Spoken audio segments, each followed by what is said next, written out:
guys, so I just want to start this off by saying that sorry that there was no video out last week. I was editing my manuscript and I just got like so into it that I didn't have time to film a video. I was in the zone. So sorry. But anyway, so for today's video I'm going to be doing a book discussion on Harry Potter and the Half-Blood Prince. This is the, oh my god, the 6th, this is the 6th Harry Potter book, and I have to say this is my least favorite Harry Potter book. Don't hate me, everyone, but I did not enjoy this. It took me a while to get through it. At the end of the day, I felt that the story, I felt that nothing really even happened, if that makes sense. I feel like this was the epilogue to the Deathly Hallows.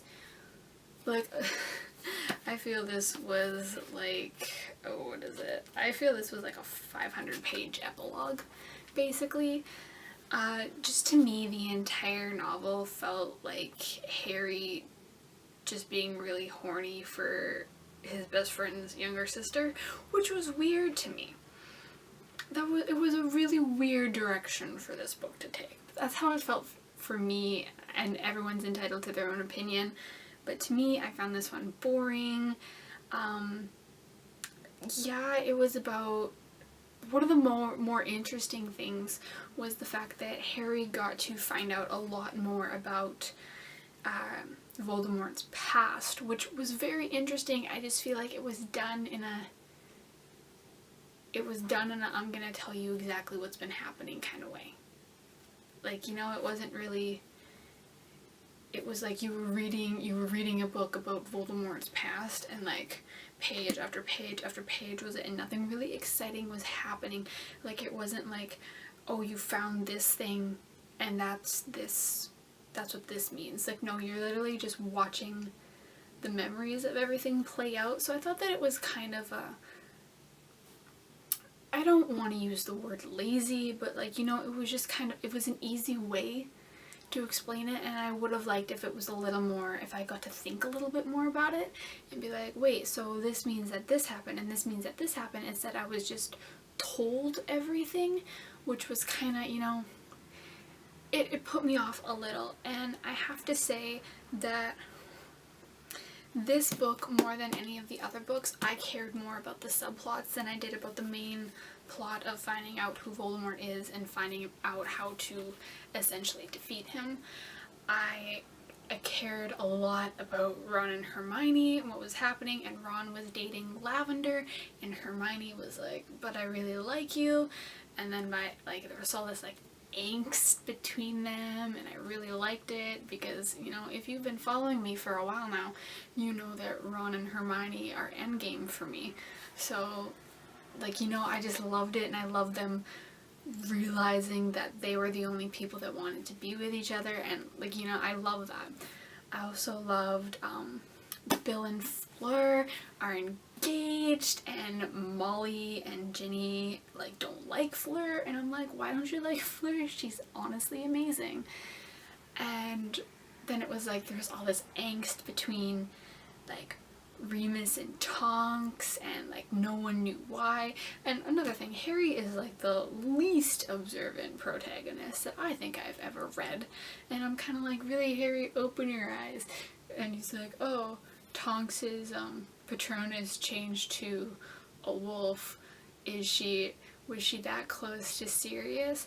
Oh, for some reason her and Lupin aren't on good terms. Maybe because Lupin's a werewolf and hers turned into a wolf.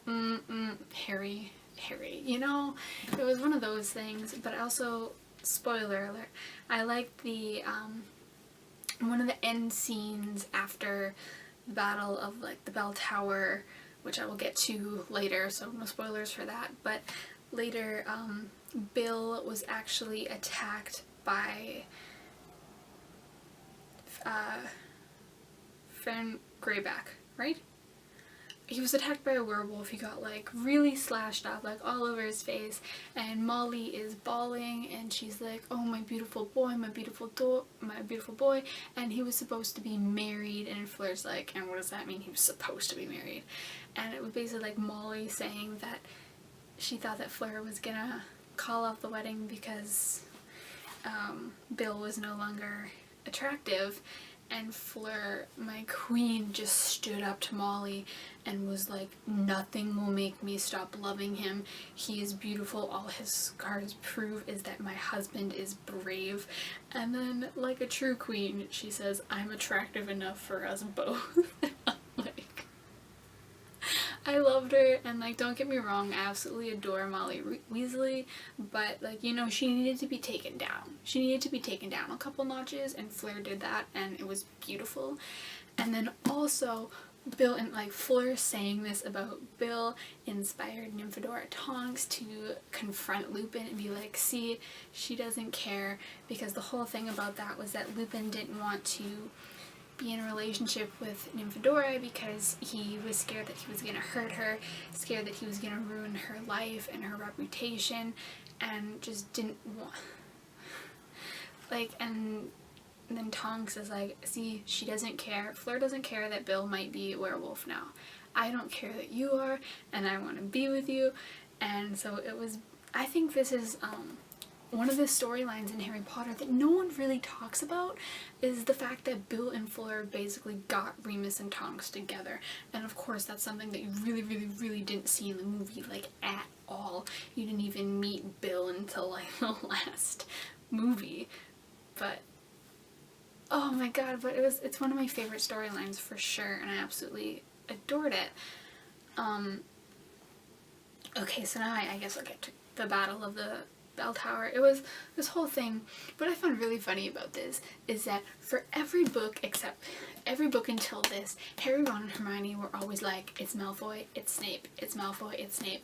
They're the ones causing all this, and it never was. And then finally, this is the one where it is Malfoy and Snape together.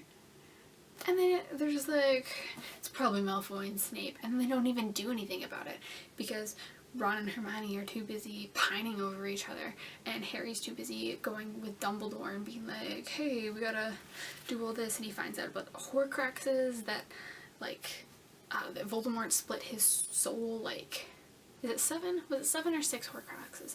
I can't remember, but split his soul into, like, different pieces, and Harry has to destroy all the Horcruxes, and then he can destroy Voldemort. Like, it's that, but, like, they're like, oh, so they're kind of busy that, I get it, and they don't even notice that, like, Snape and Malfoy are going together, and that Malfoy lets all the Death Eaters into Hogwarts.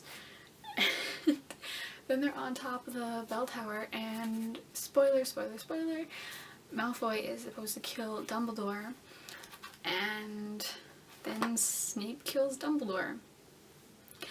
And I really do enjoy Dumbledore, but I was not gutted in any way when he died. You know, like, he wasn't, like, he's a great character, he's super well written, but I just wasn't that attached to him personally. I can see why a lot of people were very attached to Dumbledore. I personally was not, but I still think that his death had, like, the greatest impact of this, because it's like, Dumbledore is the leader of good. What do you do when the leader of good is taken down, when he's killed? How do you recover from that? So, like, that was really good writing, and that really set up for the Deathly Hallows and how everyone was going to continue on from it. So I really appreciated that in a sense. But like I said, I found this whole book just to be pretty much an epilogue for Deathly Hallows. I don't really know what else I can say about this. We got to see Ginny a lot more, which I did like. Ginny's a nice character. I think she really holds her own. She's really badass, and she kind of just, you know, she lets Harry do what he wants. She's kind of just like, all right, I'll be here with you, but I trust you, and do what you feel is right, and I won't hold it against you, which I think is really nice. But she doesn't do it in like a kind of passive way where he'll let her, well, oh my god, words, where she will let him like walk all over her. She won't do that. That's not Ginny. Like, she will smack him before she lets that happen, which, you know, so like that I liked. I like Ginny a lot more in the books than I do in the movies.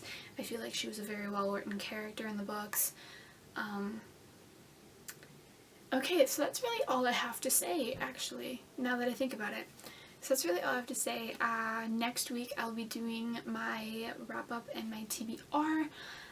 If you haven't already, check out my website. The link is in the description. If you want to see 2 very rough synopsises. How do you do the plural synopsis? Synopsi? Anyway, if you want to go see them, for my 2 manuscripts, go to my website. Also for